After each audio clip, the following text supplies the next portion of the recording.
ఈ సీజన్లో Lent season అంటాం కదా, శ్రమ దినాలు అంటారో, ఈ సీజన్ అంతా కూడా మనము లేదు అనుకుంటే చాలామంది క్రైస్తవులు యేసు ప్రభువారు మన కొరకు శ్రమపడి ఆయన మన కొరకు చేసిన క్రియలన్నీ మనము జ్ఞాపకం చేసుకుంటూ ఉంటాం.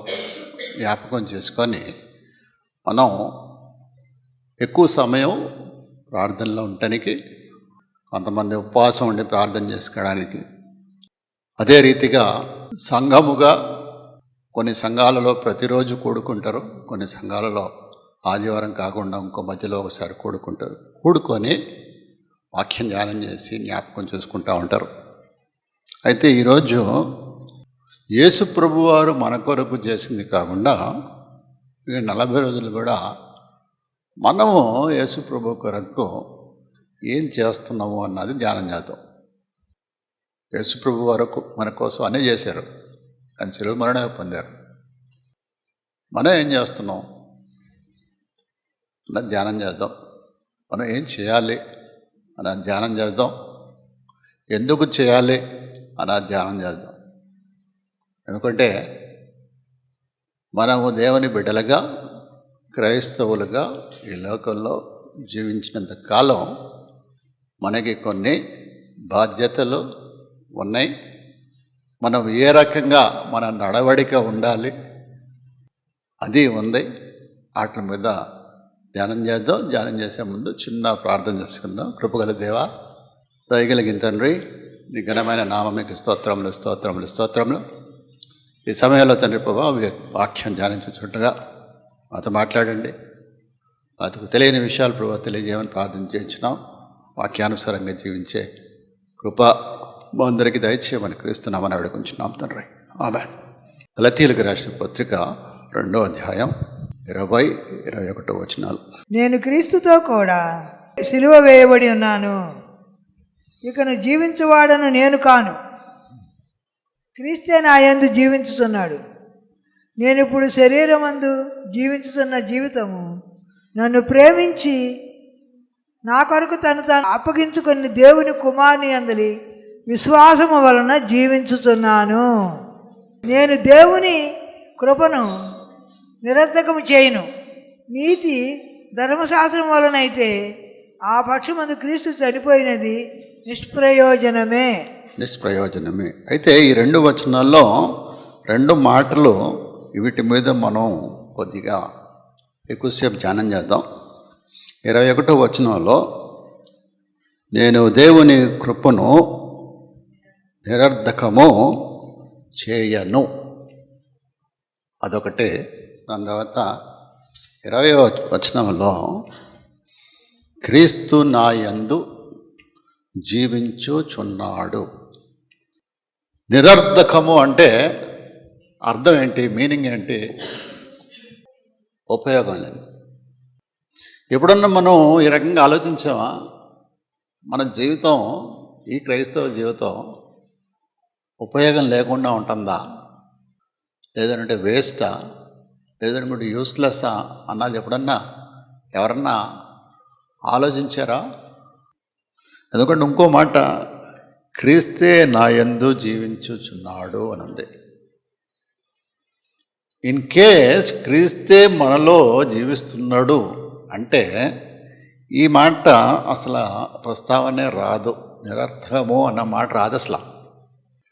ఈ మాట వచ్చిందంటే ఆ ముందు మాట ఎవరో జీవితంలో లేదు అని అర్థం.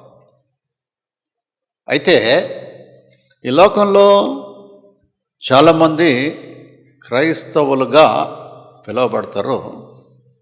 క్రైస్తవులు ఎన్ని రకాలు ఉంటారు?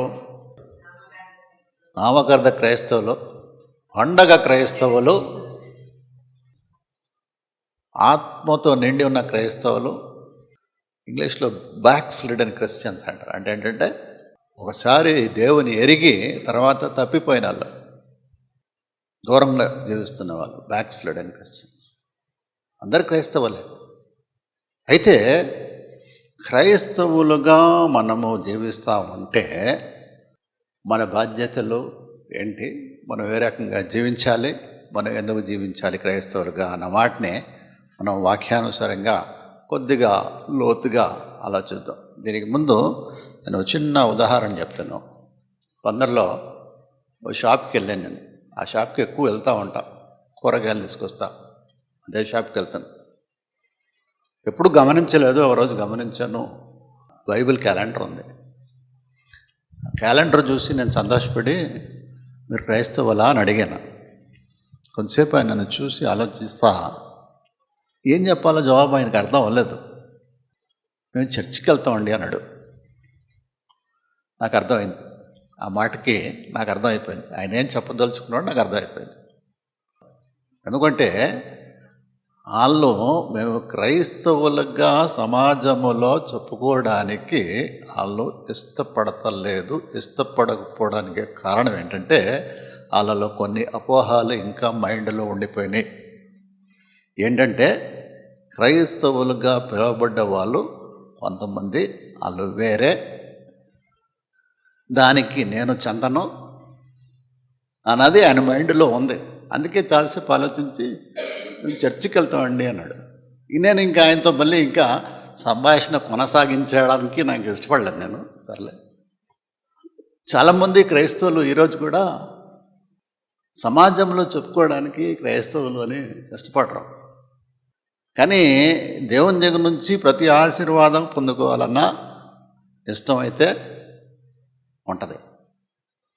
అయితే యేసు ప్రభు వారు ఏమన్నారు?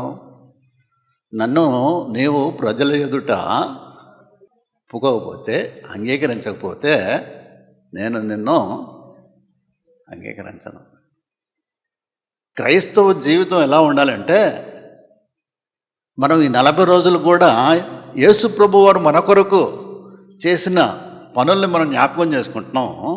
ఈ 40 రోజులు మనం ఎట్లా చేయాలంటే, యేసు ప్రభు కొరకు మనం ఏం చేస్తున్నాం అన్నది సమాజానికి మనం చూపించాలి. మన ప్రవర్తనని బట్టి మనుషులకి మనం తెలియజేయాల్సింది ఏంటంటే, ఇది క్రైస్తవ జీవితం అంటే ఇది అని. దానికి మనం ఏదో పెద్ద ప్రయాసపడిపోయి ఏదో చేయాల్సి 40 రోజుల్లో ఓ పూట భోజనం మానేసి కనబడినడు కల్లా నేను ఉపవాసం అని చెప్పాల్సిన అవసరం లేదు. అయితే ఇందాక మనం చెప్పినట్టు ఒక సాధారణమైన క్రైస్తవ జీవితం జీవిస్తూ మనం సమాజానికి యేసు ప్రభు ఎవరు అన్నది మనం చూపించగలము.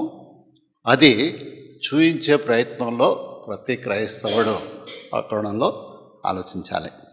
అయితే క్రైస్తవుల్ని శిష్యులు అనొచ్చా లేదా అంటే, ఇప్పటికి కూడా నేను ఎందుకు అడిగానండి ప్రశ్న, ఇప్పటికి కూడా చాలామంది ఈవెన్ క్రైస్తవుల్లో కూడా శిష్యులు అంటే మేము కాదు అనుకుంటారు. శిష్యులు అంటే ఎంతవరకు 12 మంది అనుకుంటున్నారు.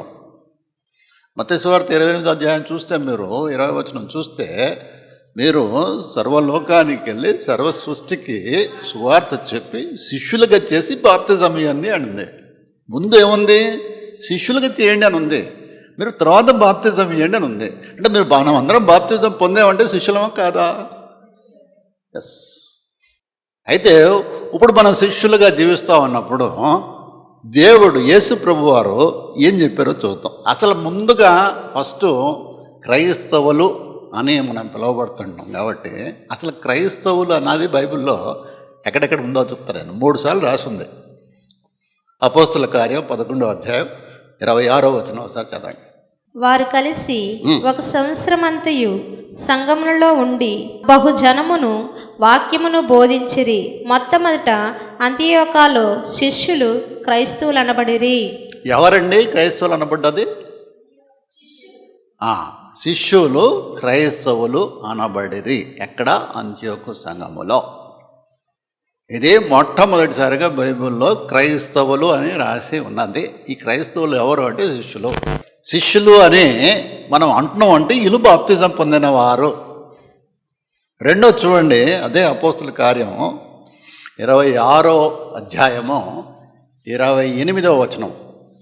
అందుకు అగ్రిప్ప, ఇంత సులువుగా నున్న క్రైస్తవుని చేయజూచుచున్నవేమో అని పౌలుతో చెప్పెను. అది ఏమంటున్నాడు అగ్రిప్ప పౌలుతోనే? ఇంత సులువుగా నన్ను క్రైస్తవునిగా ఏంటంటే ఇక్కడ మళ్ళీ చూడండి, క్రైస్తవుడిగా అంటే ఏంటంటే ఆయన ముందు శిష్యుడు అవ్వాలి, తర్వాత బాప్తిజం తీసుకోవాలి, తర్వాత క్రైస్తవుడు అని పిలువబడతాడు. అందుకే ఆయన అంటున్నాడు, నువ్వు ఇంత తేలిగ్గా నన్ను క్రైస్తవుడిని చేద్దాం అనుకుంటున్నావా?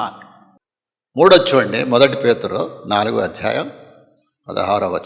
ఎవడైనను క్రైస్తవుడనందుకు బాధ అనుభవించిన ఎడల అతడు సిగ్గుపడక ఆ పేరును బట్టియే దేవునికి మహిమపరచవలెను. చూడండి, క్రైస్తవుడు సిగ్గుపడక. ఆ షాపు గురించి ఉదాహరణ చెప్పింది. అందుకే నేను క్రైస్తవుడిని అని చెప్పడానికి అతను సిగ్గుపడతా ఉన్నాడు. దీంతో మనకు తెలిసింది ఏంటంటే క్రైస్తవులు మొట్టమొదటిగా వారందరూ శిష్యులుగా ఉన్నాము అంటే శిష్యుల లక్షణాలు యేసు ప్రభు క్లియర్గా కొన్ని వచనాల్లో శిష్యులు ఏ రకంగా ఉండాలి అన్నది ఆయన తెలియజేశారు. శిష్యులు ఎవరిని అంటారండి? శిష్యుల్ని ఎందుకు అనాలి? శిష్యులు అంటే ఎవరంటే ఒక వ్యక్తిని అతని ఆదర్శాలని లేదు అనుకుంటే అతను పెట్టిన నియమాలని అనుసరించి అతనిని వెంబడిస్తూ ఉన్న వాళ్ళని శిష్యులు అంటారు, ఎవరన్నా కానీ. అయితే ఇక్కడ యేసు ప్రభువుని వెంబడించే వాళ్ళు 12 మంది శిష్యులే కాకుండా బాప్తిజం తీసుకున్న మనం అందరం కూడా ఆయన శిష్యులమే. మొదటిగా శిష్యులు ఇప్పుడు ఎవరన్నా ఇష్టంగా మనం ఎవరినో వెంబడిస్తాం కానీ కష్టంగా వెంబడించాం. ఉదాహరణ అదే చెప్తారు చూడండి, మీరు ఎవరినో ఫాలో అవుతున్నారు ఫేస్బుక్లో అంటే ఊరికే ఫాలో అవుతారా మీరు వాళ్ళని? మీకు ఇష్టమైతేనే కదా ఫాలో అయ్యేది వాళ్ళని. శిష్యులు ఎప్పుడు కూడా శిష్యరకం ఉంటూ వాళ్ళు ఇష్టంగానే వారు ఉంటారు. చూడండి, మత్తయి సువార్త 4:4 చూడండి, 22 చదవండి. నేను మిమ్ములను మనుషులను పట్టు జాలరులుగా చేతునని వారితో చెప్పెను. వెంటనే వారు తమ వలలను విడిచిపెట్టి ఆయనను వెంబడించిరి. యేసు ప్రభు వారు అక్కడ పిలిచినప్పుడు ఏమన్నారు? నేను మిమ్మల్ని మనుషులు పట్టు జాలర్ని చేస్తా అని చెప్పారు. అయితే వీళ్ళు అక్కడ ఏమైనా ప్రశ్న అడిగారా? అదేంటి ప్రభువా, చేపలు పట్టుకునే వాళ్ళం మేము మనుషుల్ని ఎట్ట పట్టుకుంటాం? మనుషుల్ని పట్టుకోవడానికి ఏమైనా గాలాలు వలలు ఏమైనా వేరేగా ఉంటాయా? చేపలు దేంతో పట్టుకుంటారండి? వల వేస్తారు, లేకపోతే గాలం వేస్తారు. మనుషుల్ని పట్టుకోవడానికి గాలం వేరేగా ఉంటుందా? మనుషుల్ని పట్టుకోవడానికి వలలు పెద్దవి ఉంటాయా అని అడిగారా? వీళ్ళు అడగలేదు. ఎందుకంటే వారు నమ్మారు, ఇష్టంగా వారు ఆయన్ని వెంబడించారు. ముందుగా మనము శిష్యులుగా ఉండాలి అంటే యేసు ప్రభుని మనము మనస్ఫూర్తిగా ఇష్టంగా వెంబడించాలి. సీజన్లో కాదు, ఆదివారం వచ్చినప్పుడు ఒకటి, సోమవారం రాగానే మళ్ళీ ఓకే, మళ్ళీ వారం రోజులు 6 రోజులు మనకి సెలవు, 7వ రోజు మళ్ళీ వెళ్దాం. వెంబడించడం అంటే మనస్ఫూర్తిగా వెంబడించారు. రెండోది ఏంటంటే యోహాను సువార్త 8:31-32 చూడండి. కాబట్టి యేసు తనను నమ్మిన యూదయతో మీరు నా వాక్యమందు నిలిచిన వారైతే నిజముగా నాకు శిష్యులై ఉండి. చాలు, నా వాక్యాన్ని మీరు నిజముగా నమ్మినట్టయితే. నిజముగా అని రాసిన చూడండి. అంటే నమ్మడంలో కూడా అటు ఇటు ఉండొచ్చు. ఖచ్చితంగా కొన్ని వర్డ్స్ ఉంటాయి చూడండి, కరెక్ట్గా స్పెల్ అయి ఉంటాయి బైబిల్లో. మీరు నిజముగా, అప్పుడు నా శిష్యులు. ఆయన వాక్కు, ఆయన వాక్యం. మనము శిష్యులుగా ఉంటున్నాం అంటే మొదటిగా ఆయన్ని ఇష్టంగా వెంబడించండి, ఆయన వాక్కుని ప్రేమించండి. ఆయన వాక్కుని ప్రేమించడం, ఆయన వాక్యానికి విధేయతలు ఉండడం అంటే ఏంటంటే ప్రతిరోజు ఆయన వాక్యాన్ని మనం చదవడం, ఆయన వాక్యాన్ని మనం ధ్యానించడం.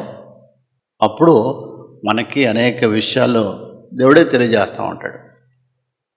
ఎందుకంటే వాక్యం పరిశుద్ధాత్మచే రాయబడినది. మూడోది శిష్యులు చేయాల్సింది ఏంటంటే, అదే యోహాను సువార్త 13వ అధ్యాయం చూడండి, 34-35. మీరు ఒకరికి ఒకరు ప్రేమింపవలనని మీకు కొత్త ఆజ్ఞ ఇచ్చుచున్నాను. ఒకరిని ఒకరు ప్రేమించాలని కొత్త ఆజ్ఞ ఇచ్చుచున్నాను. నేను మిమ్మల్ని ప్రేమించినట్లే మీరును ఒకరికి ఒకరు ప్రేమింపవలను. మీరు ఒకరిని ఎడల ఒకరు ప్రేమ గలవారైన ఎడల దీన్ని బట్టి మీరు నా శిష్యులని అందురని తెలుసుకుంటారు. అది మీరు నా శిష్యులు. ఇప్పుడు మనం చూడండి, శిష్యులకు ఉండాల్సిన లక్షణాలు ఇవన్నీ. ఇష్టంగా వెంబడించాలి, ఆయన వాక్కుని ప్రేమించాలి, ఒకరినొకరు ప్రేమించుకోవాలి. ఇవన్నీ ఏంటంటే మన basic principles of Christian life. అంటే ప్రతిరోజు మన యాక్టివిటీస్ అంటారు, కార్యకలాపాలు అంటాం చూడండి. ఇదేదో మనం అప్పుడప్పుడు చేయాల్సింది కాదు, ఇది ప్రతిరోజు మనం it should be a practice. ప్రతిరోజు చేయాల్సిందే. అప్పుడే మనం ఆయన శిష్యులుగా మనము పిలవబడతాం, మనల్ని ఆయన శిష్యులుగా ఆయన అంగీకరిస్తారు. అయితే శిష్యులుగా మనం జీవిస్తూ ఉన్నంతసేపు మనం ఏ రకంగా ఈ లోకంలో ఫలించగలము. ఎందుకంటే ఫలించడు అన్న మాట మనందరికీ చాలా ఇష్టం. ఆ మాట ఫలించడం అంటే ఏంటంటే ఎదగడం. ఒక చెట్టు ఒకటి నాటితే అది పెద్దదైనంతో ఫలాలు ఇస్తేనే ప్రతిరోజు మనం చూస్తూ ఉంటాం దాన్ని, ఇంకా రాలేదేంటి. అయితే శిష్యులుగా మనం ఫలించాలి అంటే మన జీవితం ఏ రకంగా ఉండాలి అన్నది యోహాను సువార్త 15వ అధ్యాయంలో ఉంటుంది. 5-8 వరకు చదవండి. ద్రాక్షావళిని నేను, తీగలు మీరు. ఎవడు నా యందు నిలిచి ఉండునో, నేను వాని యందు నిలిచి ఉందునో, వాడు బహుగా ఫలించును. ఎవరు ఫలిస్తారు అంటే, ఎవడు నా యందు నిలిచి ఉండునో నేను. చూడండి, అది మ్యూచువల్, ఒకరికి వన్ వే కాదు, అది రెండు వైపులా. మనము ఆయన యందు నిలిచి ఉండాలి, ఆయన మనలో నిలిచి ఉండాలి. అప్పుడే మనము ఫలిస్తాం. ద్రాక్షావళితో ఎందుకు చెప్పారంటే, మనం ద్రాక్ష తోటలు మీరు ఎవరైనా చూసారో లేదో, అది అల్లుకుంటా ఉంటుంది ఇట్లా. అది అల్లుకోకపోతే దానికి ఆ ఫలము, ఆ గ్రేప్స్ అవి హ్యాంగ్ అవ్వవు, అవి ఉండవు. మనం ఆయనలో, ఆయన మనలో నిలిచి ఉంటేనే మనము ఫలించగలము. ఇది దేవుని చిత్తం. మనం ఫలించాలన్న ఉద్దేశమే. కానీ మనము ఫలించాలంటే ముందు ఈ కండిషన్స్ ఉన్నాయి చూడండి, అన్నీ మనం ఫుల్ఫిల్ అవ్వాలి. ఫుల్ఫిల్ చేయడం అంటే అవలంబించాలి. ఫలిస్తాం. ఫలించిన తర్వాత రోమీయులకు రాసిన పత్రిక 1వ అధ్యాయం 16వ వచనం చూడండి. సువార్తను గూర్చి నేను సిగ్గుపడువాడను కాను. సువార్తను గూర్చి నేను సిగ్గుపడని వాడను కాను. ఎలయనగా మిమ్ము ప్రతి వారిని మొదట యూదునని గ్రీకు దేశస్థునికి కూడా రక్షణ కలుగజేయుటకు అది దేవుని శక్తి అయి ఉన్నది. చాలా శిష్యులుగా మనం ఉన్నంతసేపు సువార్త ప్రకటిస్తానికి సిగ్గుపడకూడదు. ఈరోజు కూడా సమాజంలో అనేక మంది క్రైస్తవుల్లో అయ్యగారు, పాస్టర్ గారు, లేకపోతే ఎవరో ప్రార్థన వస్తే ఇంట్లోకి తలుపులు కిటికీలు అన్నీ వేసేస్తూ ఉంటారు. పక్కింటోడికి వినపడకూడదు ప్రార్థన. ఈ రకమైన జీవితం జీవిస్తే మనం శిష్యులు ఎందుకు అవుతాం? దేవుడు ఇదే మన దగ్గర కోరుతున్నది. దేవుడు మన దగ్గర నుంచి శిష్యులుగా కోరుచున్నా ఏంటంటే, మన జీవితం విశ్వాసంతో కూడిన జీవితం అయి ఉండాలి. ఆయన వాక్కుకి కేంద్రీకరమై ఉండాలి మన జీవితం. విశ్వాసంతోనే మనం జీవించగలం. ఎప్పుడైతే మనకి విశ్వాసం ఉంటుందో, దేవుడు సమస్తము నాకు చెయ్యగలడు అన్నది వారికి మాత్రమే సమస్తము పొందుకోగలరు. విశ్వాసం లేనిది క్రైస్తవ జీవితమే కాదు. వాక్కు, దేవుని వాక్కు కేంద్రీకరమై ఉండాలి మనకి. ఎంతమంది మనం ప్రతిరోజు బైబిల్ చదువుతాం? ఎంతసేపు చదువుతాం? ఏం చదువుతున్నాం? మనల్ని మనమే ప్రశ్నించుకుంటే ఒకసారి మంచిదే. బైబిల్ చాలామంది చదువుతారు, చదివింది చాలాసార్లు అర్థం కూడా అవ్వదు. ఇది నాకు కూడా ఒక టైంలో నా అనుభవం కూడా ఇదే. ఓ 10, 20, 25 సంవత్సరాల ముందు బైబిల్ చదివేవాడిని, కానీ నాకు అర్థమయ్యేది కాదు. చదివామంటే చదివాం, చర్చిలో చెప్పారు, ఇంట్లో చెప్తున్నారు, బైబిల్ చదివెళ్ళాలని చదువుతున్నాం. ఇప్పటికీ చాలామంది ఏంటంటే బైబిల్ పొద్దున్నే నాకు కావాల్సిన వాక్యం రావాలని పుస్తకం అంటా తీస్తారన్నమాట. తీసి ఇదే నా వాక్యం. అయితే ఒక అతను పుస్తకం బైబిల్ తీసేసి చూస్తే, వాక్యం చూస్తే ఏమనుంది, ఇస్కరియోతు యూదా వెళ్ళి ఊరేసుకున్నాడు అని ఉంది. అది ఆయనకి వాగ్దానమా? అబ్బా ఇది నాది కాదండి. మూసి మళ్ళీ తీసాడు. మళ్ళీ తీసేసి నువ్వు అలాగే చెయ్యనుంది. వాక్యం చదువుతూ ఉన్నప్పుడు అండి ధ్యానం చేయండి, దాని మీద అర్థం చేసుకోండి. అర్థం అవ్వకపోతే వాళ్ళని అడగండి. ఇప్పుడు చాలా మనకి టూల్స్ వచ్చాయి, కామెంటరీలు ఉన్నాయి, ఆన్లైన్లో చూసుకోవచ్చు. చాలా బైబిల్లో ఇప్పుడు స్టడీ బైబిల్స్ వచ్చాయి. ఎందుకంటే దేవుని వాక్యం కానీ మనకి సరిగ్గా అర్థమవుతే మనం వాక్యానుసారంగా జీవించే అవకాశం, ఆ శక్తి దేవుడు మనకి ఇస్తాడు.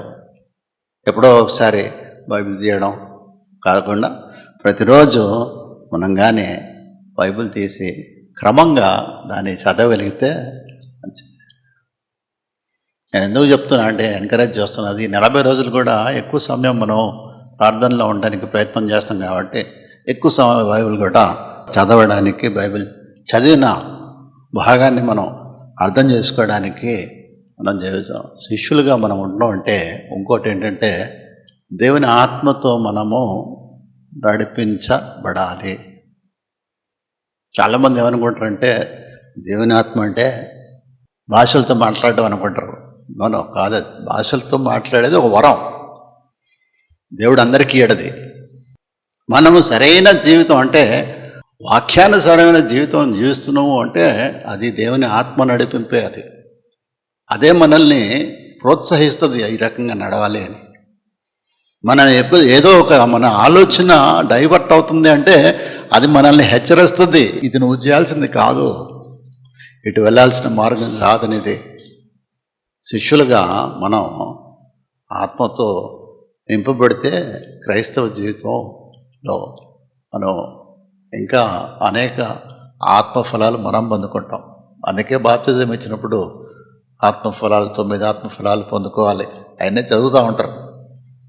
చాలామంది ఏంటంటే ఆత్మతో నింపబడాలి అంటేనే వెనక్కి వెళ్ళిపోతారు. అమ్మో ఎందుకులే మనకి ఇది అవసరం, కష్టమేమో ఈ రకమైన జీవితం అన్న. తర్వాత శిష్యులుగా మనం జీవిస్తున్న రోజులు ఒకరినొకరు ప్రేమించాలి. మనం ఇంకొకరిని, మన పొరుగు వారిని మనం ప్రేమించగలిగితేనే మనము దేవునికి అంగీకారంగా ఉంటాం, ఆయన మనల్ని ప్రేమిస్తాడు. ఉన్న ఆజ్ఞలన్నిటిలో గొప్పది ఏంటి అంటే దేవుడు చెప్పింది ఏంటంటే పొరుగువాడిని ఇలా ప్రేమించు. కానీ అన్ఫార్చునేట్లీ ఈ సమాజంలో చాలామంది పొరుగువాడిని తప్పితే అందరినీ ప్రేమిస్తారు. ఎందుకంటే ప్రాబ్లం అంతా పొరుగువాడితోనే. మరి మనం క్రైస్తవ జీవితం జీవిస్తాం అన్నప్పుడు మనం ఎంతవరకు మన పొరుగు వాళ్ళని మనం ప్రేమించగలుగుతున్నాము అన్నది ఆలోచిస్తాం. పొరుగువాడిని ప్రేమించడమే కాకుండా మనం వారికి ఏదో ఒకటి చేయాలి అన్న తపన మనకు ఉండాలి. మనం చాలామంది మనుషుల దగ్గర సహాయం మనం పొందుకోవాలని మనం కోరతాం. అవసరం వచ్చినప్పుడు లేదు అనుకుంటే, ఏమి లేకపోయినా మనకి చాలామంది సహాయకులుంటే చాలా ఆనందపడతాం. కానీ మనం అదే రీతిగా సహాయం చేయగలుగుతున్నావా? సహాయం అంటే డబ్బు రీతిగా ఇవ్వడం కాదండి, అవసరం వచ్చినప్పుడు వెళ్ళి నిలబడడం కూడా సహాయమే. ఇవన్నీ ఏంటంటే క్రైస్తవుల జీవిత విధానంలో ఉన్న లక్షణాలు. ఇవన్నీ దేవుడు శిష్యుల దగ్గర, అంటే ఆయన శిష్యులుగా జీవిస్తున్న వారు అందరి దగ్గర కోరుతున్నది అదే.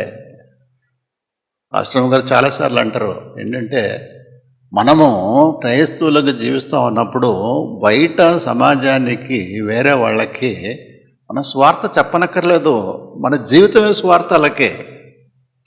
మరి ఈ రకమైన జీవితం దేవుడు మనందరి దగ్గర కోరుతూ ఉన్నప్పుడు అని ఈ కోణంలో మనం ముందుకెళ్తూ ఉంటే మరి 40 రోజులు కూడా మనం దేవునికి సమీపంగా జీవిస్తున్నాం, ఉపవాసం ఉంటున్నాం, ప్రార్థన చేస్తున్నాం.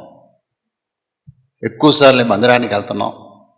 మందిరానికి వెళ్ళి ఉపవాసం ఉండి అన్నిటికీ మూలం ఏంటి అంటే ప్రార్థన. మళ్ళీ మన ప్రార్థన జీవితం ఏ రకంగా ఉంది?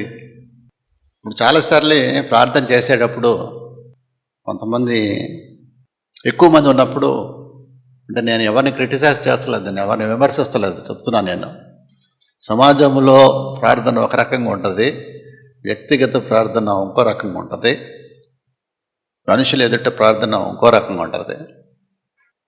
ప్రార్థన ఏంటంటే బేసికలీ మనం దేవునితో మాట్లాడుతూ ఉండడం. ఎక్కువ మంది ఉన్నారని ఎంతసేపు సున్నం కొట్టిన సమాధానం మేము ఇవన్నీ చెప్పుకుంటా ఉంటే ఏం లాభం? It is the use. నాకు చాలాసార్లు అనిపిస్తుంది, సింగిల్గా ఎవరన్నా ప్రార్థన చేస్తూ ఉంటాం కదా, ప్రతి ఒక్కరు చేస్తారు ప్రార్థన, ఇళ్లలో లేకపోతే ఖాళీ సమయంలో. వారు ప్రార్థన ఎక్కడన్నా రికార్డ్ చేసి అది వింటే ఎలా ఉంటుందా అని నాకు చాలా కోరిక ఉంది. ఏం చేస్తున్నారు ప్రార్థన? ఎందుకంటే సమాజంలో అయితే వింటున్నాం వాళ్ళ ప్రార్థన, సింగిల్గా ఉన్నప్పుడు ఏ రకంగా ప్రార్థన చేస్తున్నారు అని. ఎందుకంటే యేసుప్రభు వారు కూడా చూడండి, ప్రతిరోజు ఆయన వేకువజామునే ఏకాంతంగా వెళ్ళి ఆయన తండ్రితో సంభాషిస్తున్నారు, ప్రార్థన చేస్తున్నారు. ఆ ప్రార్థన ఇట్స్ ఎ లాంగ్ ప్రేయర్, చాలాసేపు. యేసుప్రభు వారు ఎక్కడన్నా చూస్తే మీరు మనుషులతో లేకుండా ఉన్నారు అనుకుంటే మాత్రం ఆయన ప్రార్థన చేస్తున్నారు. మళ్ళీ మన ప్రార్థన జీవితం ఎట్లా ఉండాలి అంటే, ఇండివిజువల్గా మనం ప్రార్థన చేస్తాం, కుటుంబంగా ప్రార్థన చేస్తాం, సంఘంలో ప్రార్థన చేస్తాం. మనం వ్యక్తిగత ప్రార్థనలో తీవ్రత ఎక్కువగా ఉండాలి. మనం ఎక్కడ చూపిస్తున్నాం ఆ తీవ్రత? సంఘంలో చూపిస్తున్నాం. ఎందుకు చూపిస్తున్నాము అంటే కారణాలు అలాగే తెలుసు. అంటే సంఘంలో మీరు అలా ప్రార్థన చేయొద్దు నేను అంటలేదు, కానీ మనము మన ప్రార్థన అవసరతలు ఏంటి, సంఘ ప్రార్థన అవసరతలు ఏంటి, ఏ సందర్భంలో ఎక్కడ ఎంత సమయం ప్రార్థన చేయాలి, ఏం ప్రార్థన చేయాలి అన్నది ప్రతి ఒక్కరికి, ఎస్పెషల్లీ శిష్యులకి తెలిసి ఉండాలి. సందేశం విని మీరు ఆత్మీయంగా బలపరచబడ్డారని మేము విశ్వసిస్తున్నాము. మీ ప్రార్థన అవసరతలు ఏమైనా ఉన్నాయడలా మాకు తెలియచేయండి. మా ప్రార్థనా బృందం మీ కొరకు ప్రార్థించదము. మీ వ్యక్తిగత కుటుంబ సమస్యలకై దైవజనురాలు ప్రభు పేరిట ప్రత్యేకంగా ప్రార్థించి మీకు సలహాలు అందించెదరు. దేవుడు మిమ్మల్ని దీవించునుగాక.